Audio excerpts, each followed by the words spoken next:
if you, like me, were poorly educated, unlike little Lord Fauntleroy over here, then let's bring you up to date in some Latin. Superleggera means super light.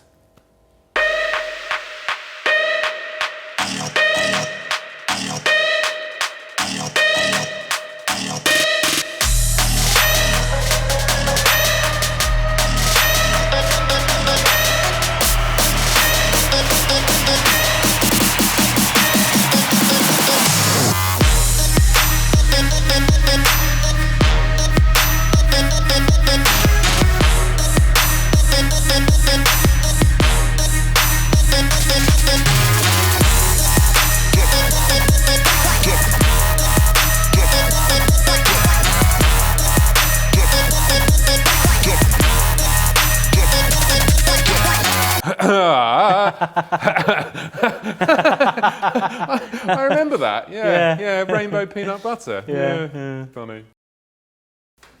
We've been riding this, the 1299. I was about to kiss it, but there's quite a lot of fly damage. Damage? Don't say damage. Well, not damage, but detritus. We've been riding the 1299 Superleggera. And it doesn't really get much better than that, does it? No. Quite frankly. I mean, we get to test a lot of proper nice bikes, but I don't think anything has really come close to this. It's a mechanical masterpiece, isn't it? This is Ducati's last hurrah, last sort of showcase of the Panigale before it goes to the V4, we think, next year. It's carbon this, it's magnesium that. It's 215 brake horsepower. It's 157 kilograms. Probably more power, less weight now with this race exhaust on. Yep. And it is number 244 of 500. And it costs £75,000 and you can't buy one anymore. So it's pretty bloody special. We all know it's going to be amazing, it's going to be fast, it's going to be super on track, but we thought we'd give it a real world road test. And that we have. First of all, just make a little apology. The noise, as I'm sure you've heard or about to hear, that this thing makes, it basically, we were trying to do quite a bit of vlogging sort of stuff live, but it's something, it just did not like it. You can basically barely hear what we're saying. So apologies for that, but I think it gives you a fair indication of just how ridiculous and amazing this sounds. As you'd expect, this is one of the best road bikes money can buy. The front end is just ridiculous. And then that power, holy mother of God. And then you remember that it's suddenly got 215 brake horsepower and weighs bugger all as soon as you open the taps. I've never seen you scared before. I was scared, genuinely. Yeah. I was like in a bit of a sort of faffy pickle. A faffy pickle.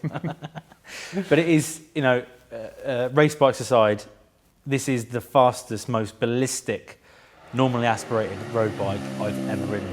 It feels like every single bit of 215 horsepower is coming out when you open the throttle. Yeah, and it's all coming at once. Yeah. Like, even to the point where you'll accelerate off the road, it'll start lifting, which it does constantly. I mean, without wheelie control, It's unrideable. it's unrideable. Yeah. So, but even with that, and it's not a wheelie control that's like a normal one, but we'll come on to that in a minute. But you'll put the gas on, it'll come up, like kick in, whatever, and you'll put it down, and you'll be up at 10 grand already by then, and then you think, oh, it's fine now. Open it up a bit more, and it's still got that torque and that grunt, and it's just like, it's on, always on. It's never sleepy. At sort of below 3,000 revs, it's horrible, isn't it? It's a race bike. It's You can't pull away coffee. from traffic lights very well. No. It's like a race throttle. There's none of that over-fueling or under-fueling, whatever, that the ECU does to help people pull away nicely from... No, I stalled it twice. You did stall it twice. Like a right knobber. Yeah. But yeah, I mean, below 3 grand, it's a waste of time. And then above that, it's the amount of power it's got throughout the rev range. Of course, it's got the race pipe on, so there's no Euro 4, and there's no, it's just a straight through pipe essentially. And it is, the spread of power is just delicious. And you think, you open the throttle, you're going, oh yeah, and then at 10 grand it goes, rah! Again. You think, unbelievable. Yeah. And hand built hand-timed engine by Carlos. Yes, nice little touch here. The obviously being hand built in the factory, but the cam timing is set individually by an array of technicians in there, and there's a nice little hand-signed piece on the side of the case in there. And it's another indication of just how special this motorcycle is. Sure, it scares the shit out of me, like absolutely terrifies me. Yeah.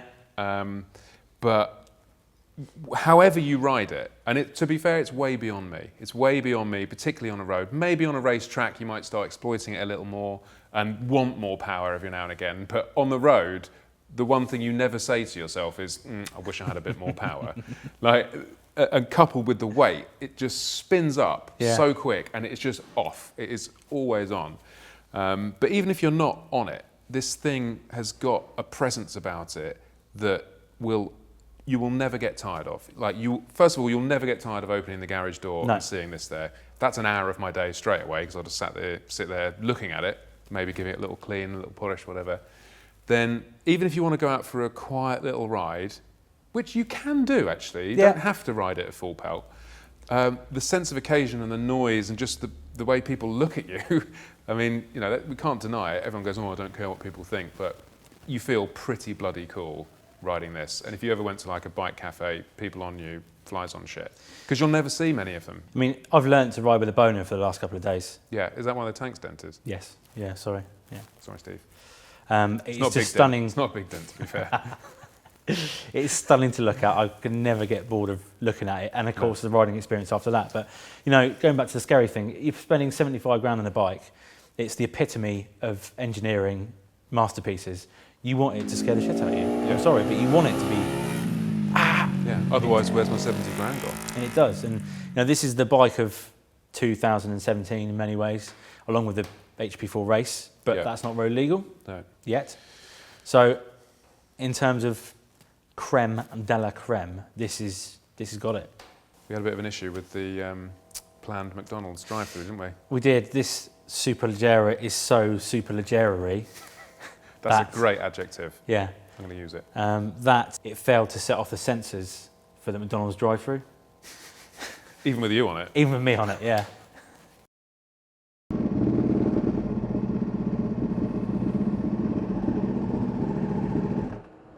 Hello?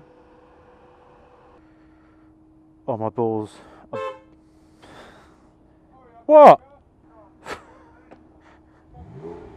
Hello?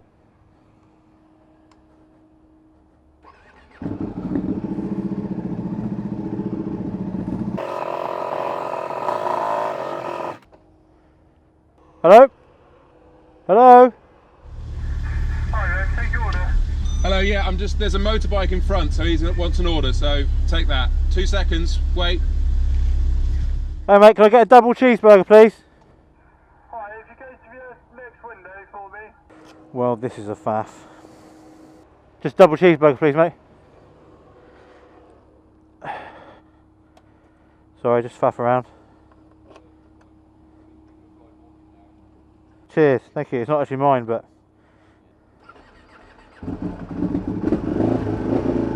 Thank you very much. Cheers.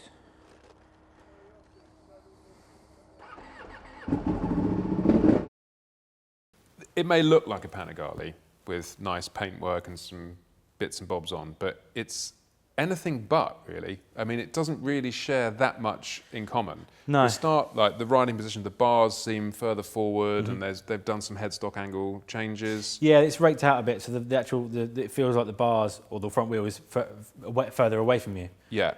Which actually means, I'm a lanky bastard, and it's actually quite roomy. Yeah. I don't know if anyone will believe me, but it's hotter than a Panigale to sit on. I tell you that. It is like chestnuts roasting on an open fire. Your balls boil in their own juices. It is. It's Even so at hot. even at 80 mile an hour in sixth on the motorway with your legs apart. I don't know if you saw me going down the motorway. Like,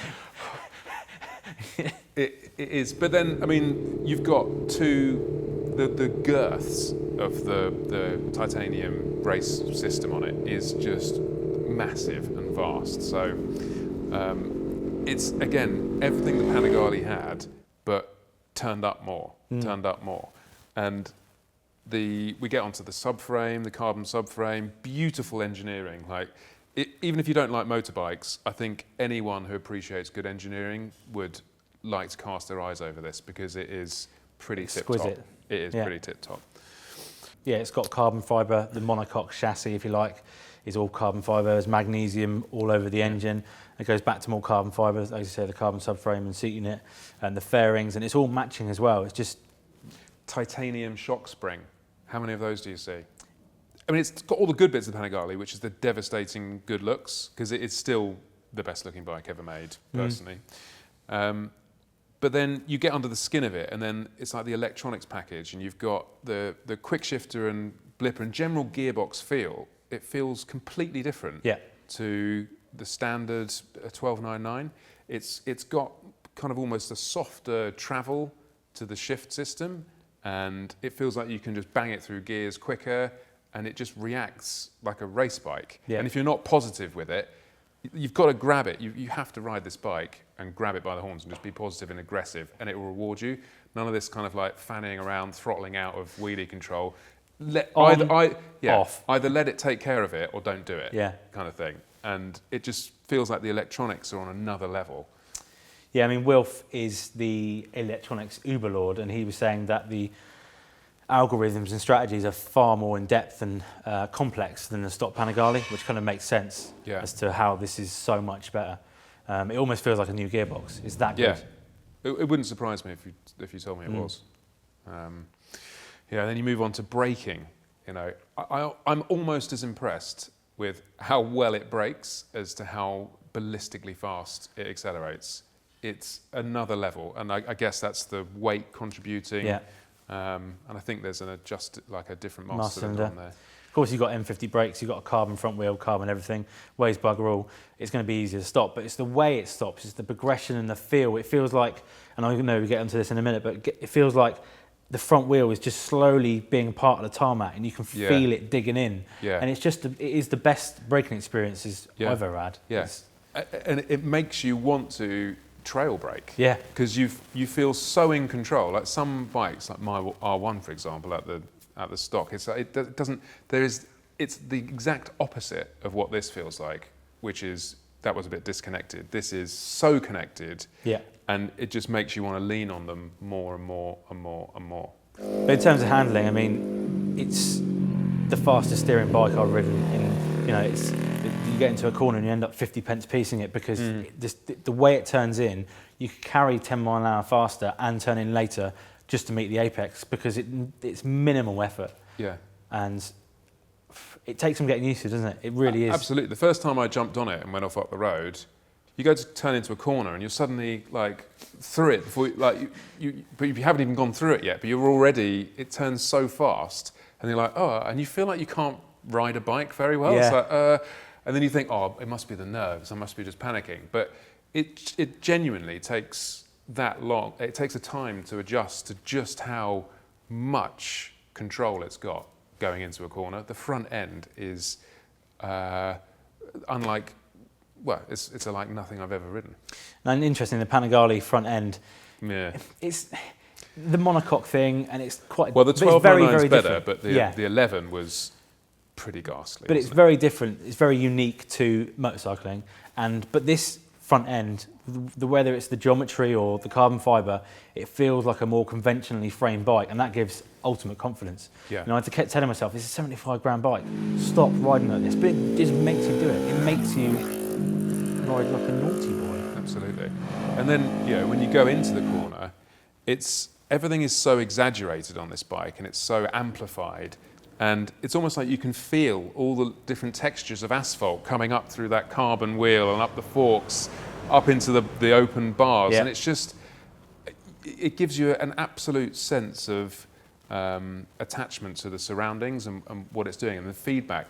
I mean, to be honest with you, it's too much for me, because it just like spins me out. I think I'd need, a good year riding this thing to actually understand it, because I'm not at that level of riding. But sensation overload. Like I said, the feedback is incredible. It's very, very stiff. Although it's got the same suspension as a Panigale R, so it's got proper none of this electronic suspension crap. But it's very, very stiff, isn't it? And you know, it doesn't like bumps. As long as the surface is smooth and consistent, you can have as much fun as you like. Yeah. Stick in some bumps and it goes, yeah. Yeah, like a rippled roundabout, and it kind of skips along it a little bit. But, you know, again, it's kind of, it's not going to crash, you know, but it just adds to that experience and feeling on a knife edge. And that's what this is. It's like a razor edge. Yeah, so, I mean, you know, I know it's very easy for everyone to sit here and watch and go, oh, God, you know, you always say everything's amazing and you're so positive about it. But if we were sat next to a Honda DeVille, I'd understand and we were saying it's amazing, but this really was like a once-in-a-lifetime gift, effectively, to spend these days with this bike. And I honestly can't make up my mind if I love it to death or I'm scared shitless of it. And it will swing literally every like 10 seconds, like, oh, this is great, this is amazing. Oh my God, this is fucking terrible. Oh my God, this is amazing. Oh my God, I just can't handle it anymore. Yeah. And I don't think, even if I had one, I don't think I'd ever get bored of it. I don't think you could. But there aren't enough superlatives for this bike. You know, like you said, it sounds like we're gushing over it, but you know, the mirrors are useless. They're about as good as a dead man's dick. Yeah. In fact, I don't even know why it's got them, quite frankly. No. They vibe, you can't see anything out of them. It makes your eyes, you have to sort of look in the mirror and go, oh God, oh, and then look ahead and your eyes are still going funny. Yeah. And you know, the reg plate holder flaps around like a flappy thing. Yeah, it doesn't matter. It doesn't matter on this. Honestly, it doesn't matter. Just look at it. It's every bit, you know, 75 grand. Of course it's not worth it, but it's every bit a 75 grand bike in the fact that it goes back to what we were saying earlier, the looks, the technology, the mechanical masterpiece, and above all else, that intangible X factor stroke sort of attitude and the way it makes you feel. Yeah. Because if you're sitting here and you've probably never ridden it, which you probably haven't, trust us, it is just another level of riding. Yeah. Expert pro level 1000. Yeah. If only we could buy one. Well, I was just going to add one more very controversial thing. Okay. The exhaust? Yeah. Oh, gosh, okay. Yeah.